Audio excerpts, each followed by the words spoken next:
जय श्रीराम भावांनो, तर स्वागत आहे तुमचं आपल्या एका मिनी ब्लॉगमध्ये. तर आता आलो आहे रानात आणि हे आपल्या बोरीला पाणी आलंय का नाही ते बघायचे, त्याच्यामुळं आलो आहे मी. हे बघा मित्रांनो, आपल्या बोरी केवढ्या झाल्या. हे बघा, सगळ्याच बोरी आता तेवढ्या झाल्या. भरपूर पाणी भेटत आहे त्यांना, त्याच्यामुळं हे बघा. आता इकडं पाणी सोडलं होतं, इथंच लय पाणी वाया जात आहे, कारण इकडं पाईपलाईन फुटलेली. इथून इकडं पाणी सोडलं होतं मी. बघावं लागेल आपल्याला कुठं कुठं पाणी गळत येत नाही. बघा, इकडं सगळीकडं पाणी गळत आहे मस्त पैकी. आम्ही जे पहिलं ठिबक लावलं होतं का, ते आमच्या पहिले इथं पेरूचा भाग होता, तिथं त्याचं ठिबक होतं, त्याच्यामुळे ते जमत नव्हतं. त्याच्यामुळे नवीन ठिबक आणून नवीन टाकलं, पाणी गळते आता व्यवस्थित एकदम. हे बघा तिकडं पण किती मोठा झाल्यात. हे बघा, सगळीकडे एकदम व्यवस्थित पाणी गळत आहे. हे बघा, कुत्रे कशी खड्डे करून ठेवते. आता ह्यो खड्डा आपल्याला बुजावा लागेल. तर चला आपण ह्यो खड्डा एकदा बुजून घेऊ, मग पुढे जाऊ.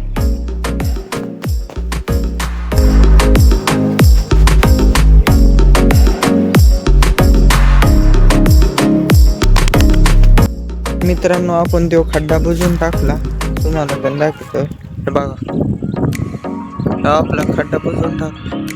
तो जर खड्डा नसता बुजला तर डबल कुत्र्यानी मग बोरीचे मुळं उपटिले असते, मग ती बोर वायाला गेली असते. त्याच्यामुळं मी बुजून टाकलं ते. आता बऱ्यापैकी पाणी भेटलंय सगळ्या याला. आता काही बोरी एकदम डायरेक्ट गुडघे इतक्या कमरा इतक्या होत्या. तुम्हाला दाखवलं बघा केवढी झाली ही बोर. हे बघा,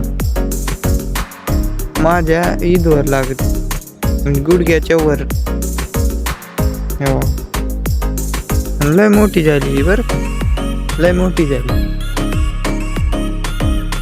आता उन्हाळा संपत आलाय, त्यामुळं आता हे बघा, इकडं उन्हाळ्याच्या पावसाळ्याच्या आधी सगळे बांध पेटून टाकलेत आम्ही, कारण गवत होत नाही मग नंतर. आता आपण आपल्या आंब्यात एक चक्कर मारून. इथं बी आधी याच्यात भुईमुग होता, मग आम्ही तो भुईमुग काढून मग याच्यात मोग टाकलाय, त्यामुळे आता जर चांगलं वाटतं याच्यामध्ये. बघा, हे आपले आंबे, हे केशर आहेत, तो गावरान आहे मोठा, तो दिसतोय तो, आणि ह्यो बी केशर आहे. आता आंबे बी संपत आले ते, त्याच्यामुळं खूप आंबे नाहीत आपल्याकडं सध्या तरी. तर मित्रांनो, तुम्हाला एक दाखवू का? हे बघा, आपल्या इथे एकदम भारी, एकदम क्वालिटी भात, एकदम नैसर्गिक असे काय आलेलं आहे तुम्हाला डायरेक्ट दाखवतो. हे बघा, हे तुम्हाला झाड दिसते नाही, हे कशाचं झाड आहे तुम्हाला माहिती का? नसलं माहिती. हे बघा, जांभळीचं झाड आहे बरं काही. आणि हे बघा, त्याला किती जांभळं आले. लहानच आहे अजून झाड, पण तरी पण किती जांभळ त्याला. हे बघा, आणि हे बघा, आता पिकायला पण लागलेत काही. हे आता पिकलंय, थोडं राहिलंय उगं, त्याला आपण तोडून खाऊन बघू. पण हे जांभळ खाऊन बघू.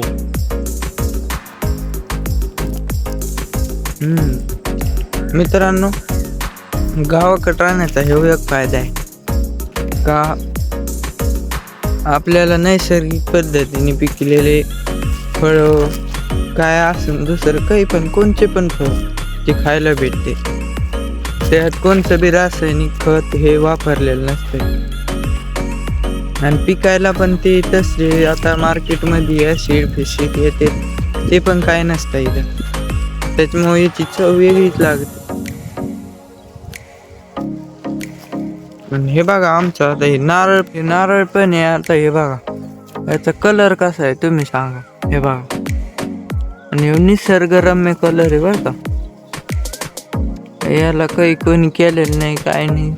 आम्ही लावलं होतं, हे कलम आणून लावला होता, तरी सुद्धा त्याचे केसरी कलरचे नारळ येतात आणि त्यामध्ये एकदम पाणी निघत. दुसरं त्यात मलाही निघतच नाही. तर मित्रांनो, तुम्हाला आपला ब्लॉग आवडला असेल तर आपल्याला लाईक आणि सबस्क्राईब नक्की करून घ्या. आपल्या चॅनलची ग्रोथ सध्या 277 सबस्क्रायबर आहेत. मग ती तुमच्या हातात आहे वाढायची. मग तुम्ही सबस्क्राईब करा आणि आम्हाला सपोर्ट दाखवा. चला बाय बाय, भेटू उद्याच्या ब्लॉगमध्ये.